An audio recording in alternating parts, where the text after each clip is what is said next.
Right, let's go to Martin in Doncaster. Hello, Martin. Hello, Iain and panel. My question is Rishi Sunak having a laugh when he says Britain is a better place to live now than in 2010? Now, the Prime Minister made this claim during a BBC interview with Laura Kuenssberg yesterday morning. I did think as soon as he said it, I thought that's going to come and bite you. Scarlett MccGwire. Well, I mean, this is a desperate guy, isn't he? Who's you can't say, well, we've been in power for 14 years and things have just got worse and worse and worse, which they have. I mean, that's it, isn't it? It's what Keir Starmer said yesterday is, don't forget all these awful things that we've been through, and that if the Conservatives get in again, they'll just go on. Tim? I'm much too young to remember what life was like in 2010. You're so not. First controversial thing I should say. He's only got a grey beard. There are a couple of things that I think have got better. Okay, Britain has hit its green targets. Everyone thinks that's very important. The Tories did do it. Schools in England have got a lot better as well, so that's another tick. And the Tories have managed to weather at least two difficult economic periods, post-credit crunch and COVID, without unemployment rising significantly. So there have been some real achievements. Oh, and they've taken a lot of people who are low paid out of tax.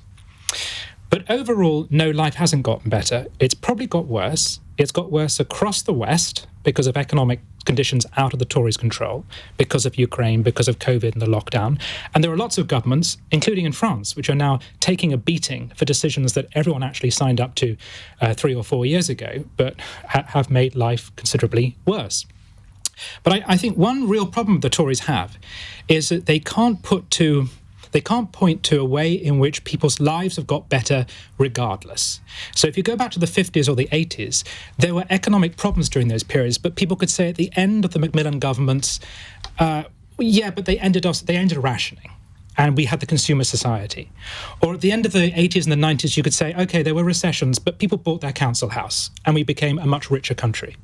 And the problem with this government is some good decisions, some bad ones, some good things, some bad things. But overall, the general theme is my life has got worse. And I can't point to the single transformative thing for my generation that's got better. And that's why when he says that, people laugh because they know it's not true.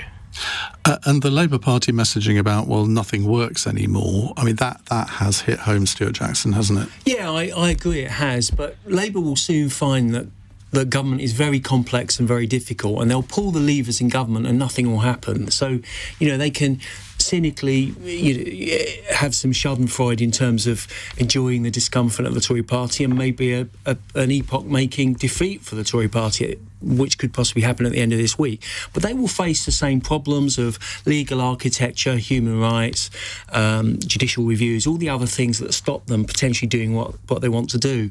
I think the difficulty for the Conservatives is, and I think Tim alluded to it, they haven't had a story to tell. All elections are about hope and fear. And if you don't have hope because you don't have a narrative, you don't have a positive narrative, then you have to fall back on fear. And I just think that's not good enough. You need to say to people why they need to elect a government for a fifth time, a Conservative Party. But as I say, it will be difficult for the Conservative Party. I don't agree that everything's worse.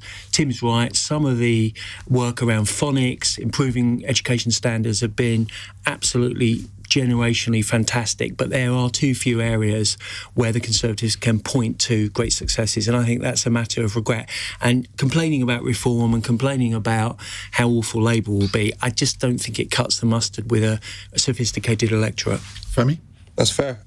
You said that what can Labour do? I think there's lots they can do. So I am actually quite hopeful in terms of the scope for improving people's lives, because the UK is one of the most financially unequal countries in the Western world. So the problem is not that we don't have enough resources, enough money, enough stuff to go around. The problem is that it's not shared equally. And with a party in government that actually favours the concept of equality, there is scope for improving things. And with the Tories out, all the excuses of we've got to basically toed the Tory line for the last 4 years in order to avoid the wrath of the Daily Mail, those excuses will disappear after Thursday, and they can start doing the things that people actually want done. Like, the majority of people are in favour of making this a fairer country by redistributing wealth, taking from the rich, giving to the poor. The majority of people are in favour of rejoining the EU single market, which, according to the government's own experts, is costing our country about 4% of its economy. These things would improve people's lives, it would make food cheaper. These things can be done, and it's just about Labour having the stones to do it. Scarlett, do you think that this idea of what Stuart said there, that Labour possibly don't realise how difficult government is and pulling levers? It's like turning around an oil tanker. You can't just say to a permanent secretary, a cabinet minister can't just say to a permanent secretary on day one, right, we want this done, and then magically it happens. Government isn't like that, is it? No, of course it's not like that. I mean, I do remember the Blair Brown years, and certainly Tony Blair made it very clear that he felt that the only lever he really could pull, as General Mike Jackson said, was the army.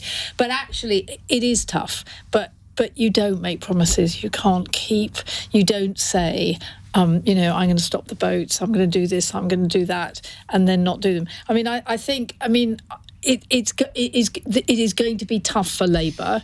What one hopes is that actually the economy is on the up rather than the down. We don't know that yet, and we don't know how bad it is. But they go in differently. It's quite interesting that Tim and Stuart talked about schools. The problem with schools is it might be okay for the academics, but actually for anybody else, it's awful. And the thing about what Bridget Phillipson wants to do is she wants to bring arts and drama back into schools. Is that the big idea? No, it's not the big idea, Iain. But actually, if you make a school enjoyable for all children, rather than just making it academic, what you're doing is you're.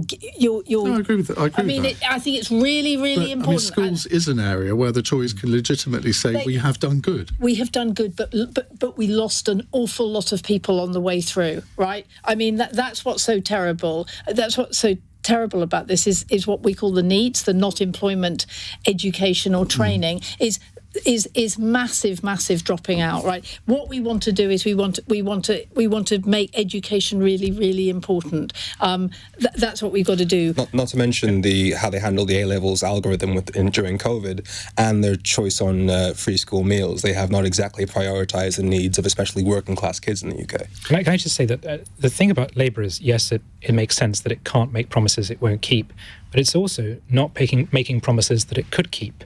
And Femi has mentioned several. Now, it's very likely that as of Friday, the Labour Party is going to have a massive historic majority. And it faces two paths. One of saying, we've only got that majority because people hate the Tories. And so we've got to be centrist and moderate and sensible and not lose the trust that we've been given by people. Or it could take the other path of saying, you know what, we have lucked out. We have got what the Tories call a supermajority. We can do anything. So let's actually radically change this country in our own image, so that the country never goes back to being Tory Britain again.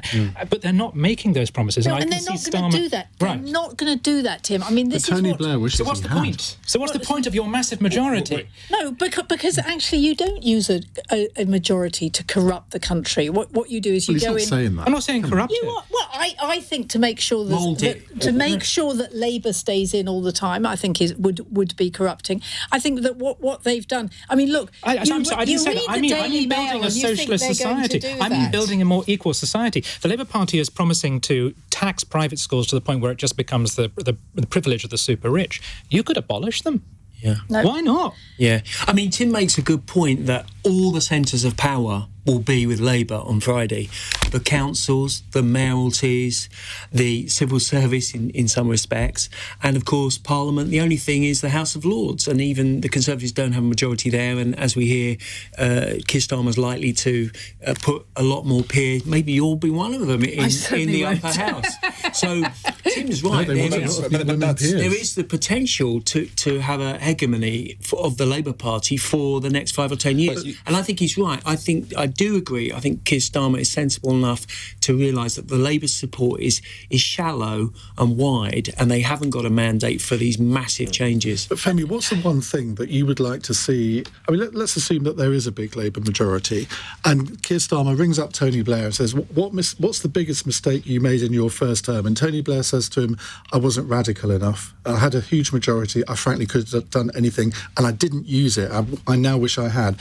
What would you advise Keir Starmer to do something radical that maybe he hasn't talked about in this election campaign? One thing would be changing the voting system, because So rejoin the EU. well, rejoining the EU is obviously a major economic priority, but I think a large part of the lack of trust in politics is because people feel that they haven't got a say in what goes on in government. I mean, people across the spectrum, even including Nigel Farage, the idea that every election a party with a minority of the vote gets a majority of seats, so the majority of votes have no effect on policy, that leaves people feeling powerless. That's why slogans like "Take Back Control" were so effective, and that's why right now lots of people are going to vote for Labour, and Labour's going to get a huge majority, even though Labour has not been promising, as Tim Stanley was saying, the things that people really want. So I do agree, they should go ahead and do some radical stuff. They should rejoin the EU single market. They should introduce a wealth tax to make things fair. They should prioritise those areas of the country that were left behind that led to the Brexit vote because of the regional inequality in that sense. And I think you reminded me of a conversation that I had with somebody in Liverpool, in Wolverhampton during the Brexit days, a working class guy who'd voted for Brexit, and he was saying,